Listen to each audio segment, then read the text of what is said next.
What could possibly be better than owning one decrepit Mark III RSW? Owning two decrepit Mark III RSWs. Hey guys, how's it going? It's BobbyKBikes here, and no, don't adjust your set. I haven't typed in the cheat code too many times. We really have two Mark III RSWs right here. It was the Scout Fair last Saturday, where I bought the Nightburner 5 years ago, where I bought this RSW 3 years ago, where I bought this RSW just a few days ago. Much like this one, it's a 1973 Raleigh RSW Mark III. It's even rusted in the same places as this one, but there are a few differences which have left me with a few questions, so we'll do a little tour of the bike and get you guys to play spot the difference. There are some differences that you can see quite clearly, and some that you have to do a bit of a second look, double take type thing to spot. Most obviously is the saddle. My first Mark III over there has the blue saddle, which goes very nicely with the paintwork, whereas this one has this black saddle, which I haven't had a proper chance to sit on, but it looks quite comfy. I've seen a lot of Mark III RSWs with this black saddle, which has led me to wonder if maybe the blue's been added later, or maybe it was a different option, I'm not quite sure. Other differences are these stripes. I'll just get in a bit closer. So you can see it's got a sort of purple stripe that runs along the mudguard. Allow me to just manually focus so that you can see the stripe a bit better. There we go, that's better. Purple stripe running up and down the mudguards, whereas this one over here doesn't have the stripes.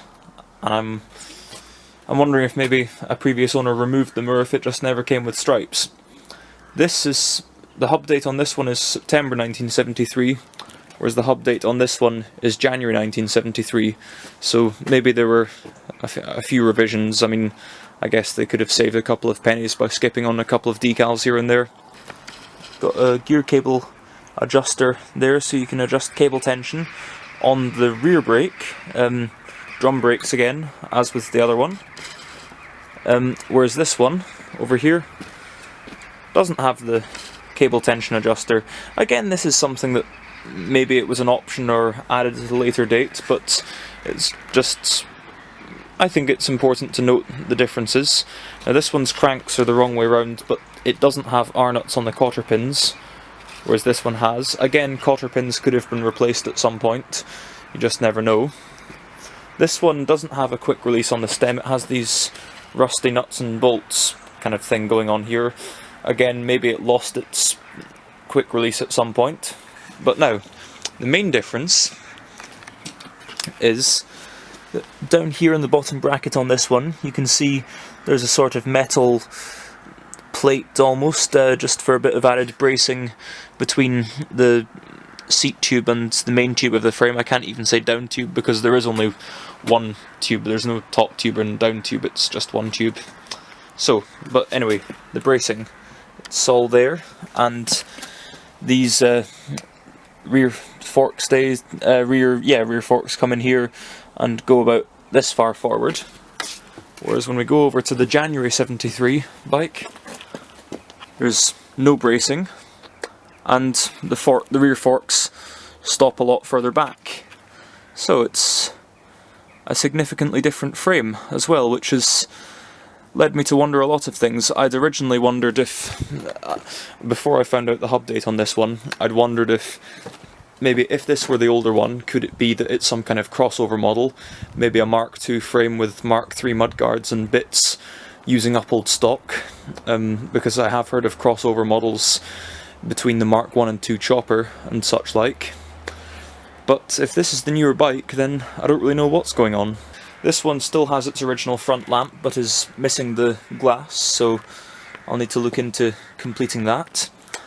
The mud flap on this one's in a lot better condition, whereas that one there has a tear in it, but there's no tears here. Interestingly enough, the front mudguards on both have actually dented in the same place. I'll just refocus, you can see the dent there, and over there on that one, I'll just give it a bit of zoom. It's dented in the same place. This little feature here, the cable clip, is in much nicer condition. The other one's kind of faded and lost its decal. Well, you can still see the outline of a letter R there. And as I was saying earlier, the rear mudguards have rusted in the same place. You can see the rust alongside the edge. I'd actually scraped away the bubbling paintwork on that one, but if we go around to here, we can see bubbling paintwork with some nasty rust hiding underneath. So rusting in the same place, I guess, as you'd expect. If you go right down to the bottom, it's more evident on the other side. I'll show you that in a minute. There's actually some metal missing. It's corroded right away, so I'm going to need to get some car body filler on that. That still has its rear lamp lens, and it's got, I think, what looks like some kind of cable clip there, but it's not clamping anything. So this is my new purchase. I think I paid a £5 for it. It's missing its toggle chain, and the chain's very stiff. It's not got any. It's going to need some oiling and a bit of cranking around to get it to run more smoothly.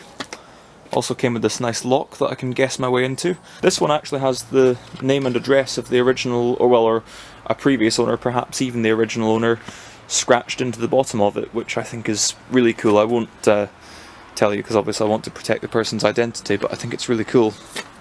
The badge is in much better condition on this one. Still has all the paint, whereas this head badge here has lost all the paint pretty much. The paintwork on this one's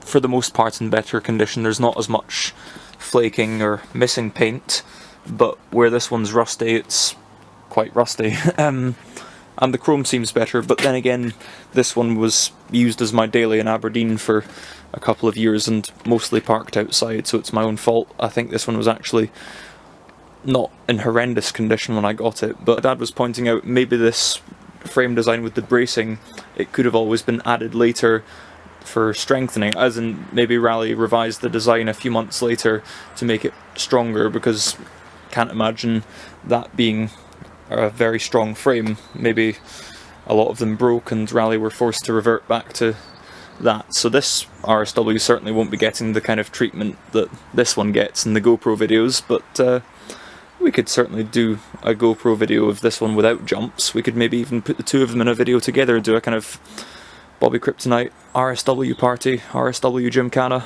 that kind of thing. You might be able to see just there that there's a very slim crack in the metal where it's beginning to fail, so that's actually why this bike's off the road at the minute, until such a time as I've been able to get that sorted. I'll just manual focus it. Yeah, there we are. I'll strip out all this wiring and get that mudguard sorted, but I think that the mudguard on this one is beginning to fail in the same place, because you can see the paint flaking around it, the decal lifting up. I think if I get this mudguard off, we'll see some nasty surprises.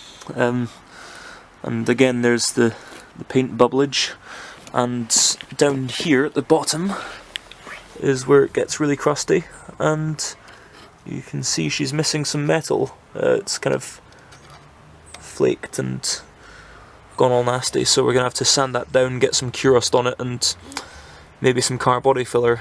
I'm not going to say anything too revealing, but there's kind of a bit of a top secret BobbyKBikes project going on involving mudguards and stuff.